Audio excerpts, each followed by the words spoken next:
Kagulat World. Buong mundo ng tennis ngayon ay tila nababaliw sa inaabangang banggaan ni Alexandra Ayala kontra Grand Slam champion Elena Rybakina sa Round 3 ng Italian Open. Sa gitna ng makasaysayang pagtakbo ng batang Pinay sensation sa Rome, isang napakalaking pagsubok agad ang haharap sa kanya. Ang world number 2 na si Elena Rybakina, isa sa pinakakinatatakutang power players sa buong WTA Tour.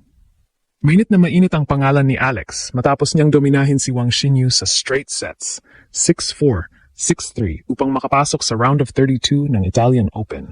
At dahil dito, biglang sumabog ang excitement ng fans nang makumpirmang si Rybakina mismo ang susunod niyang makakalaban.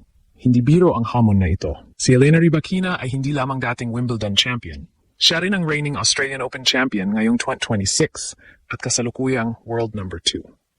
Kilala siya sa napakalupit na serve, brutal na baseline power at malamig na composure sa malalaking.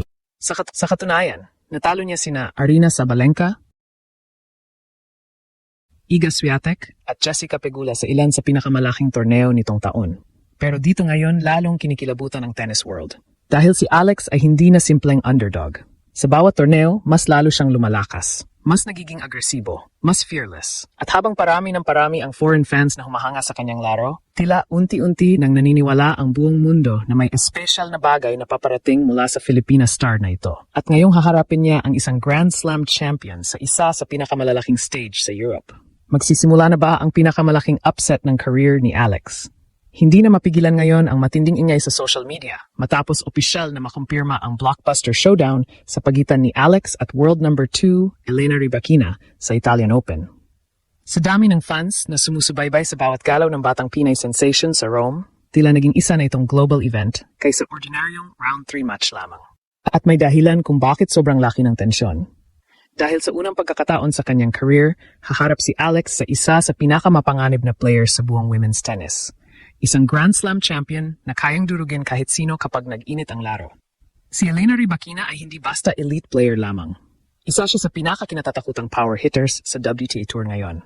Reigning Australian Open champion siya ngayong 2026 at dating Wimbledon champion noong 2022. Kasalukuyan din siyang world number 2 matapos ang napakalupit niyang season kung saan tinalo niya ang ilan sa pinakamalalaking pangalan sa tennis, kabilang sina Aryna Sabalenka, Iga Swiatek, at Jessica Pegula. At ngayong siya ang susunod na haharang kay Alex, maraming analysts ang nagsasabing ito na ang pinakamahirap na laban ng Filipina star ngayong taon. Pero ang mas nakakagulat, parang walang takot si Alex. Matapos niyang talunin si Wang Xinyu sa straight sets, biglang nag-iba ang atmosphere sa Rome. Hindi na simpleng promising youngster ang tingin sa kanya ng mga tao. Habang dumarami ang foreign supporters niya sa Italy, unti-unti nang nagiging crowd favorite si Alex dahil sa fearless niyang style at emotional fighting spirit. At hindi rin biro ang momentum niya ngayon. Bago pa man dumating ang Italian Open, nagkaroon na si Alex ng ilang malalalim na runs sa malalaking tournaments ngayong 2026 season. Umabot siya sa quarterfinals ng Dubai Championships, nakaabot sa 4th round ng Indian Wells at Miami Open, at naging kauna-unahang Filipina na umakyat sa top 30 ng WTA rankings. Kaya ngayon, iba na ang tingin ng tennis world sa kanya. Hindi na siya basta lucky breakout player. Isa na siyang tunay na threat. At dito lalong nagiging cinematic ang laban kontra Rybakina. Dahil magkaiba ang estilo nilang dalawa. Si Rybakina ay malamig, tahimik, at parang makina kung umatake. Halos walang emosyon habang bumabagsak ang napakalalakas niyang serves at forehand. Samantalang si Alex naman ay puno ng energy, movement at fearless shotmaking na kayang magpabaliw sa crowd kapag nakakuha ng momentum. Parang ice versus fire. Power versus passion. Experience versus fearless youth. At habang papalapit ang kanilang sagupan sa Rome, mas lalong umiinit ang usapan online. Dahil kung makagawa ng milagro si Alex laban sa isang Grand Slam champion, posibleng tuluyan ng mabago ang balanse ng women's tennis sa Asia at baka pati sa buong mundo. Habang papalapit ang inaabangang banggaan ni na Alex at Elena Rybakina sa Italian Open, mas lalong umiinit ang buong tennis world dahil sa napakalaking contrast ng dalawang players na ito. Sa isang banda, naroon ang isang Grand Slam champion na kilala sa malamig at halos robotic na dominance sa court. Sa kabilang banda naman ay isang fearless Filipina rising star na ngayon pa lang ay unti-unti nang binabaliw ang buong mundo sa kanyang unbelievable rise. At dito nagsisimula ang tunay na drama ng laban. Dahil si Elena Rybakina ay hindi lang basta mataas ang ranking, isa siyang tunay na halimaw sa women's tennis ngayon. Sa buong 2026 season, isa siya sa pinaka-consistent at pinaka-dominanting players sa tour. Matapos niyang manalo sa Australian Open ngayong taon laban mismo kay Aryna Sabalenka, mas lalo siyang kinatakutan ng buong WTA dahil sa halos imposible niyang service game at brutal na baseline attacks. Kapag nag-init si Rybakina, parang machine. Halos walang emosyon habang bumabato ng aces. Halos walang kahirap-hirap habang dinudurog ang rallies.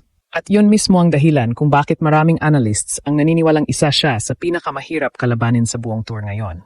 Pero dito ngayon nagiging espesyal ang laban kontra Alex. Dahil sa unang pagkakataon, matapos ang ilang taon, may isang batang player na tila hindi natatakot sa kanyang aura. Sa katunayan, habang papalapit ang kanilang match, maraming fans ang napansin na tila seryosong-seryoso rin si Rybakina sa paghahanda kay Alex. Ayon pa sa mga ulat, nagdesisyon pa raw ang Kazakh superstar na mag-practice kasama ang isang left-handed player upang paghandaan ang kakaibang angles at spinning shots ng Filipina sensation. Ibig sabihin, hindi minamaliit ni Rybakina si Alex. At malaking bagay yon. Dahil sa WTA Tour, hindi basta-basta naghahanda ng espesyal ang isang world number 2 para sa ordinaryong kalaban lamang. Ramdam ni Rybakina na may kakaibang momentum ngayon si Alex. Ramdam niyang may danger. At bakit hindi? Si Alex ngayon ay hindi na yung dating junior champion lang na nangangarap makapasok sa big leagues. Isa na siyang tunay na pangalan sa international tennis matapos ang sunod-sunod niyang shocking performances laban sa elite players nitong nakaraang taon. Umabot siya sa career-high world number 29 ranking noong Marso 2026 at naging pinakamataas na ranked Filipina sa kasaysayan ng WTA Tour. Mas lalo pang lumaki ang hype matapos niyang patumbahin si Wang Xinyu sa Rome sa straight sets. At habang dumarami ang victories niya laban sa mas matatataas na ranked opponents, mas lalo ring lumalakas ang paniniwala ng fans na kaya niyang gumawa ng isa na namang milagro. Pero hindi magiging madali ito. Dahil kung may isang bagay na delikado kay Rybakina, yon ay ang kanyang serve. Kapag nagsimula ng bumuhos ang aces niya, napakahirap ng makabalik sa rallies. At sa clay court pa mismo ng Rome gaganapin ang laban. Isang surface na nangangailangan ng napakalakas na mental toughness at movement. Kailangan ni Alex ng halos perpektong performance upang manatiling dikit sa scoreline. Pero dito kinikilig ngayon ang buong Asia. Dahil kahit underdog si Alex, may kakaiba sa confidence niya nitong mga nakaraang linggo. Mas matapang ang body language, mas agresibo ang shot selection.